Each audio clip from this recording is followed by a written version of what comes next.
Teach people a little bit about some of the animals that can be found out here in the Everglades, whether they be native or not.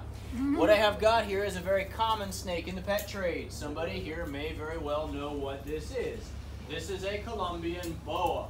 Now, in case you are curious why I've got one in the show, it's because this is a good example of something that can be found out here that should not be. This would be called an invasive species. Now, it is not the #1 problem, although they are a problem.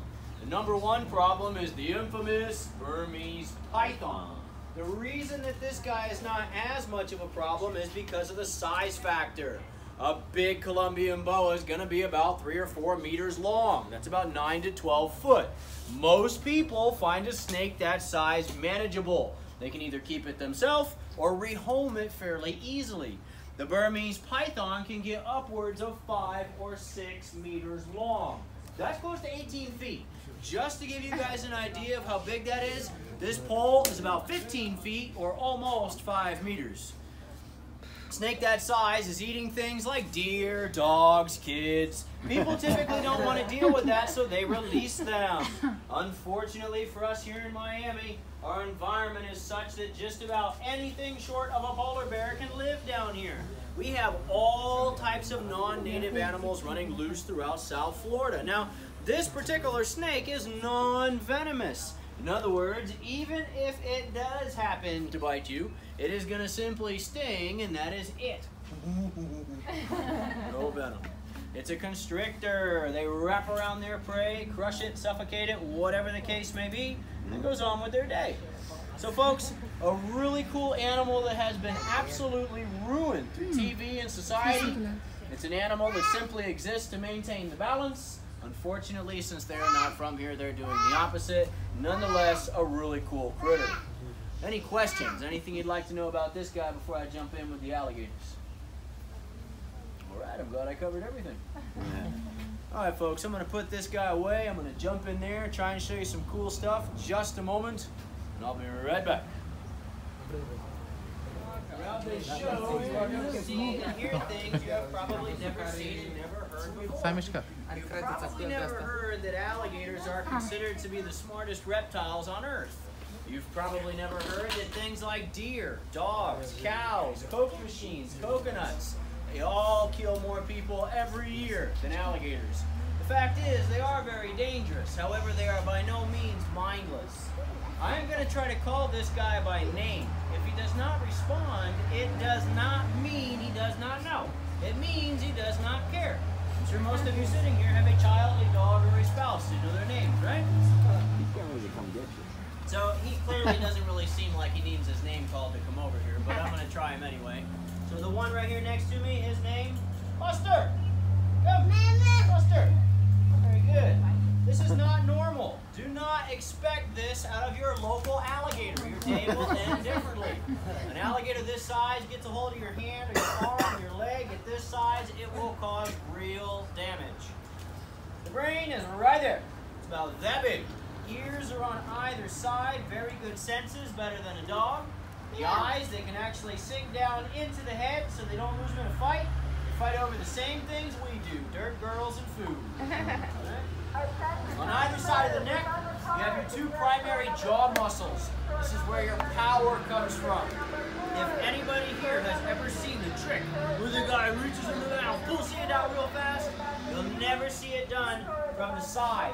The animal can see this. The guy will lose his hand.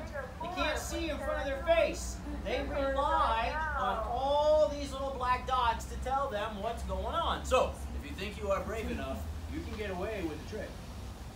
Touch it, it'll react. That's how that's done. There is no, he almost got me. You simply rely on the touch. It's a reaction. Any questions so far?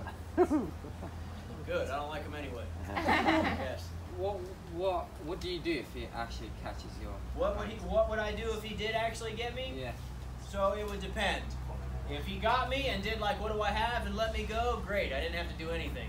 If he got me and he started to try to back up on me, at that point, I'd probably grab him up under his chin, pull him over top of me, and wrap my legs around him until I could get somebody to come help get my hand back.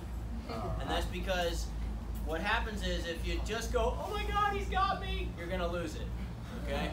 So what you do is you become part of his movements. If I wrap my legs around him and I hold him, yeah, he can give me a couple holes or crush it, but he's not gonna take it off. And putting it back on is the real hard part. You know, if it's still there, it's gonna heal. But once they have to stitch it back on, that's when you start losing movement. Any other questions? Did you hear that, No, kid? I'm not demonstrating it. Okay. All right, the one right here in the water, the big guy, his name, Greedy. Now we don't feed him in the water. He knows that. If he wants to eat, he's got to come out and participate. And the reason we do that is because we want them to come out here and work with us. Buster. Very good.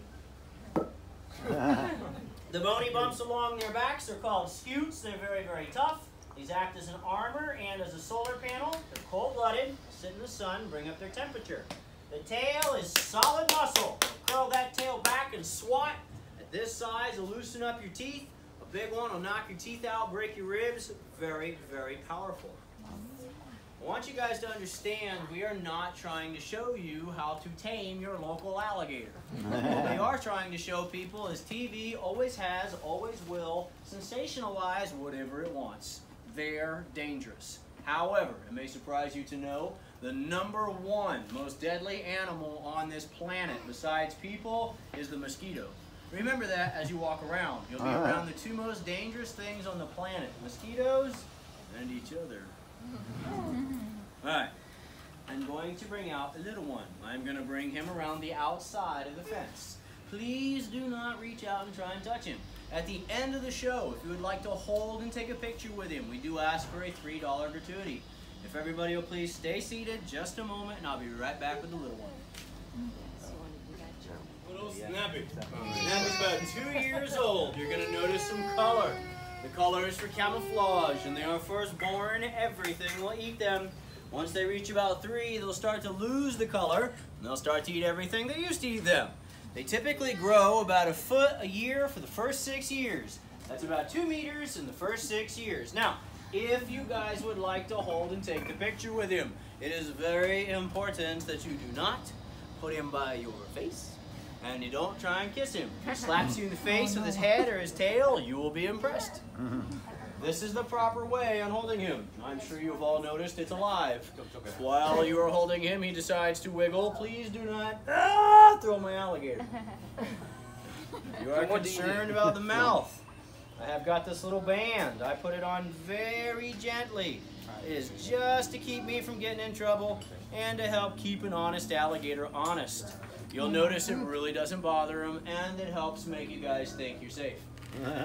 So folks, I hope you have enjoyed the information. If you would like to ask me anything else or take the picture, I'll be right down there. Thanks for coming out, and take it easy, everybody. Thank you guys. Right this way. Thank you guys. Right this way.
I know.